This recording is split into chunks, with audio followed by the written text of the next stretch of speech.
आज मी तुम्हाला राज्यसेवा पूर्व परीक्षा 2022 साठी कोणकोणती महत्त्वाची पुस्तकं वाचायची याविषयी महत्त्वाची माहिती सांगणार आहे। या व्हिडिओचा जास्तीत जास्त फायदा घेण्यासाठी हा व्हिडिओ तुम्ही नक्की पूर्ण पहा। तुम्ही जर माझ्या चॅनलला अजून सबस्क्राइब केलं नसेल तर चॅनलला लवकरात लवकर सबस्क्राइब करा आणि नोटिफिकेशन मिळवण्यासाठी बेल आयकॉनवर जरूर क्लिक करा।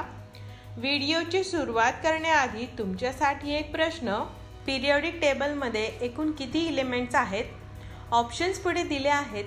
तुम्हाला जर या प्रश्नाचं बरोबर उत्तर माहिती असेल तर कमेंट करा। तर चला आजच्या व्हिडिओला सुरुवात करूया।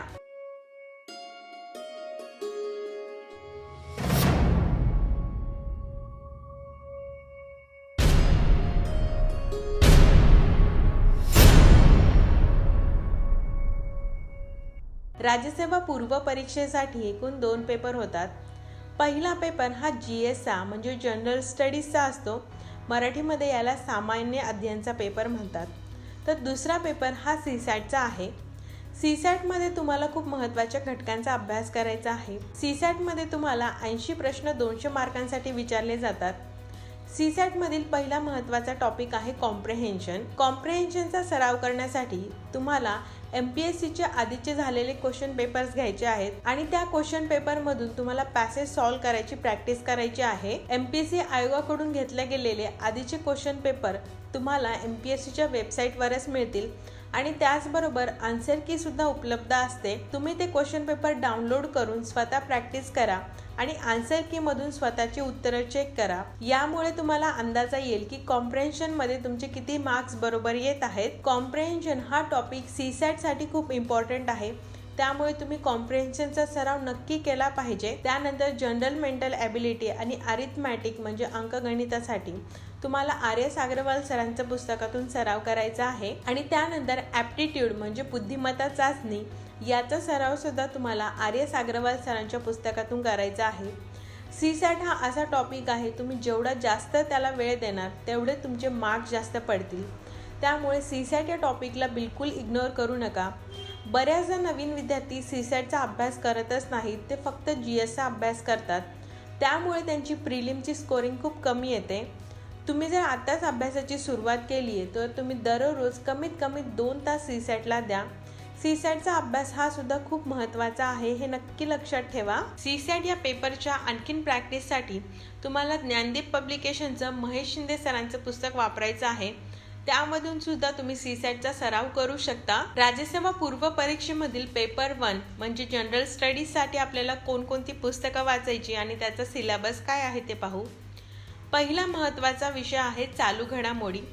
चालू घडामोडी हा स्कोरिंग सब्जेक्ट आहे, म्हणजे चालू घडामोडीचे जास्त प्रश्न परीक्षेमध्ये विचारले जातात, त्यामुळे तुम्ही या घटकाचा अभ्यास व्यवस्थितपणे करणं खूप गरजेचं आहे। चालू घडामोडीचा अभ्यास करण्यासाठी तुम्ही दररोज लोकसत्ता किंवा महाराष्ट्र टाइम्स वाचला पाहिजे, पण मी सजेस्ट करेन तुम्ही फक्त लोकसत्ता वाचा आणि त्यातल्या त्यात तुम्ही फक्त संपादकीय वाचा। पेपर वाचत असताना सर्व पेपर पूर्ण वाचायची गरज नाही। तुम्ही एकदा क्वेश्चन पेपर ॲनालिसिस केल्यानंतर तुमच्या लक्षात येईल की चालू घडामोडीचे कशा प्रकारचे प्रश्न विचारले जातात। बऱ्याचदा विद्यार्थ्यांना न्यूजपेपर वाचत असताना कोणता घटक महत्त्वाचा आहे हे लक्षात न आल्यामुळे पेपर ते 3 ते 4 तास वाचत असतात। यामुळे तुमचा दिवसभरातील खूप महत्त्वाचा वेळ वाया जातो। पेपर वाचण्यासाठी तुम्ही जास्तीत जास्त 1 तास दिला पाहिजे। क्वेश्चन पेपर ॲनालिसिस केल्यानंतर तुम्हाला कोणते महत्त्वाचे घटक आहेत हे सहजपणे लक्षात येतील आणि तुमचा वेळ वाचेल। चालू घडामोडीचा अभ्यास करण्यासाठी दुसरं महत्त्वाचं मासिक आहे ते म्हणजे योजना आणि लोकराज्य। हे 2 वेगवेगळे मासिकं आहेत। हे मॅगझिन वाचणं खूप इम्पॉर्टंट आहे, कारण हे राज्य सरकार आणि केंद्र सरकारचे मॅगझिन आहेत। आपल्याला जर परीक्षेच्या दृष्टिकोनातून चालू घडामोडीचा अभ्यास करायचा आहे तर ही 2 मासिकं वाचणं खूप गरजेचं आहे। ही 2 मासिकं वाचत असताना त्याच्या नोट्स काढायची अजिबात गरज नाही, फक्त महत्त्वाच्या घटकाला अंडरलाईन करा आणि परीक्षेच्या आधी तुम्ही जेव्हा रिव्हिजन कराल तेव्हा ते फक्त महत्त्वाचे घटक वाचा। यातून तुमचा बराचसा अभ्यास कव्हर होतो। चालू घडामोडीसाठी सध्या मार्केटमध्ये भरपूर पुस्तकं उपलब्ध आहेत। तुम्ही कुठल्याही एका चांगल्या प्रकाशनाचं पुस्तक विकत घेऊ शकता। चालू घडामोडीचा अभ्यास करण्यासाठी तुम्ही 1 किंवा 2 पुस्तकांचा वापर करू शकता। फक्त महत्त्वाचं आहे की तुम्ही ऑथेंटिक पुस्तकं वाचली पाहिजेत। तुम्ही जर कुठल्याही फेक प्रकाशनाचं पुस्तक वाचलं आणि त्यामध्ये जर एखादी माहिती चुकीची असेल आणि तसा जर प्रश्न परीक्षेमध्ये आला तर तुमचं नुकसान होऊ शकतं. त्यामुळे चांगल्या प्रकाशनाची पुस्तकं घेणं खूप गरजेचं आहे. तुम्ही युनिक प्रकाशनचं देवा जाधवर सरांचं पुस्तक घेऊ शकता किंवा इतर कुठल्याही एका चांगल्या प्रकाशनाचं पुस्तक वाचू शकता. पर्यावरणाचा अभ्यास करण्यासाठी तुम्हाला तुषार घोरपडे सरांचं पुस्तक वापरायचं आहे. हे पुस्तक आता सह्याद्री पब्लिकेशन कडून पब्लिश केलं जातं. या पुस्तकातून सर्व माहिती खूप व्यवस्थितपणे सांगितलेली आहे. तुम्हाला दुसरं पुस्तक वाचायची गरज नाही. तुम्ही जर इंग्लिश मीडियमचे विद्यार्थी आहात आणि तुम्हाला पर्यावरण म्हणजेच एन्व्हायरमेंट हा विषय मराठीमध्ये समजत नसेल तर तुम्ही शंकर IAS नोट्स यांचं पुस्तक घेऊ शकता. हे एन्व्हायरमेंटसाठी खूप चांगलं पुस्तक आहे. हे पुस्तक तुम्ही ऑनलाईन विकत घेऊ शकता. त्यानंतरचा विषय आहे अर्थशास्त्र. अर्थशास्त्राचा अभ्यास करण्यासाठी तुम्हाला NCERTचं 11वी आणि 12वीचं अर्थशास्त्राचं पुस्तक वाचायचं आहे. NCERTचं पुस्तक हिंदी आणि इंग्लिश भाषेमधून उपलब्ध आहेत. तुम्ही जर इंग्लिशमधलं पुस्तक वाचलं असेल तर ती भाषा तुम्हाला लवकर लक्षात येईल. इंग्रजी अवघड वाटत आहे म्हणून ते पुस्तक वाचणार नाही तुम्ही असं करू नका. जर इंग्रजी अजिबातच समजत नसेल तर तुम्ही हिंदी भाषेमधून हे पुस्तक वाचू शकता. पण NCERT वाचणं गरजेचं आहे. त्यामध्ये छोट्या छोट्या कन्सेप्ट खूप चांगल्या प्रकारे समजून सांगितल्या आहेत. अर्थशास्त्रासाठी तुम्हाला मोठं एक महत्त्वाचं रेफरन्स पुस्तक वाचायचं आहे. ते म्हणजे रंजन कोळंबे सरांचं. हे भगीरथ पब्लिकेशनचं पुस्तक आहे.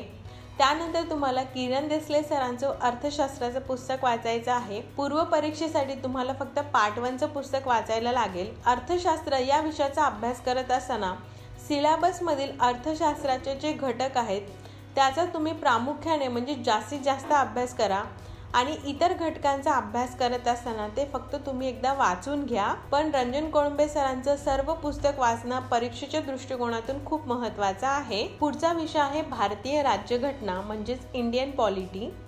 यासाठी तुम्हाला फक्त एकच पुस्तक वाचायचं आहे. ते म्हणजे M लक्ष्मीकांत सरांचं. हे के सागर पब्लिकेशनचं पुस्तक आहे. हे आता मराठीमधून सुद्धा उपलब्ध आहे. तुम्हाला जर भारतीय राज्यघटना मराठीमधून समजत नसेल तर तुम्ही M लक्ष्मीकांत सरांचं पुस्तक इंग्लिश व्हर्जनमधलं वाचू शकता. ते तुम्हाला जास्त सोयीस्कर पडेल. त्यानंतरचा विषय आहे भूगोल. भूगोल या विषयाचा अभ्यास करत असताना तुम्हाला 7वी ते 12वीची स्टेट बोर्डाची पुस्तकं वाचायची आहेत. ही पुस्तकं वाचणं खूप कंपल्सरी आहेत. तुम्हाला सुरुवातीला वाचत असताना वाटेल की ही शाळेतली पुस्तकं का वाचायला पाहिजे, पण परीक्षेमध्ये तुम्ही पाहिलं तर बऱ्याच वेळेला शाळेच्या पुस्तकामधून डायरेक्टली प्रश्न विचारले जातात. शाळेची पुस्तकं असल्यामुळे अवघड कन्सेप्ट अगदी सोप्या भाषेत समजून सांगितलेले असतात.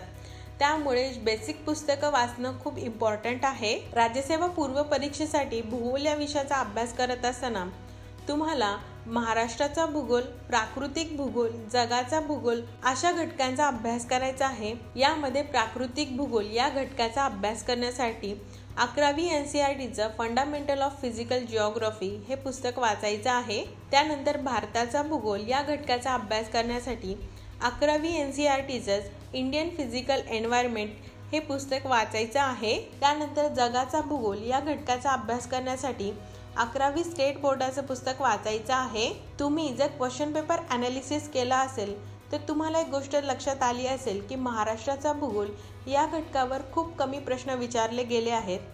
त्यामुळे या घटकाचा तुम्हाला अभ्यास करायचा तर आहेच, पण थोडासा कमी करायचा आहे आणि इतर घटकांचा अभ्यास तुम्हाला चांगला करायचा आहे.